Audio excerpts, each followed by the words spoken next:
সালামু আলাইকুম। দেশে শুধু ধর্ষণের ঘটনা। এখন ধর্ষণ এত বাড়লো কেন? ধর্ষণ এত এত বাড়ছে, এর কারণ হচ্ছে যে বিবাহটাকে কঠিন করে ফেলা হয়েছে আর জিনেটাকে সহজ করে দেওয়া হয়েছে। এই কারণে আসলে ধর্ষণ এখন প্রত্যেক জায়গাতে ধর্ষণের ঘটনা ঘটতেছে। সম্প্রতি একটা মেয়ে, নাম হচ্ছে যে রামিসা।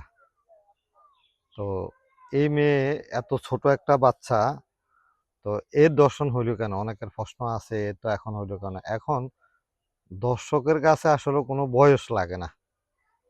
যারা দর্শন করবে, যাদের এই সমস্ত মন মানসিকতা আছে, খারাপ মানুষ, খারাপ মন মানসিকতা, তাদের কাছে কোনো বয়সের প্রয়োজন হয় না।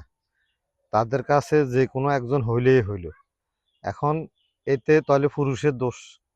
এ তো আর পদ্মার বয়স হয় নাই। এটা হচ্ছে তাদের আমাদের ভাইদের কথা বা বোনেদের কথা, বেশিরভাগ লোকজনের কথা। না, এখন আমাদের সমাজে মূলত হচ্ছে যে বিবাহর যে বিধানটা, এটাকে কঠিন করে দেওয়া হয়েছে। তো তখন কি করবে? এই জন্য ধর্ষণের ঘটনাগুলা অধিক বেড়ে গেছে।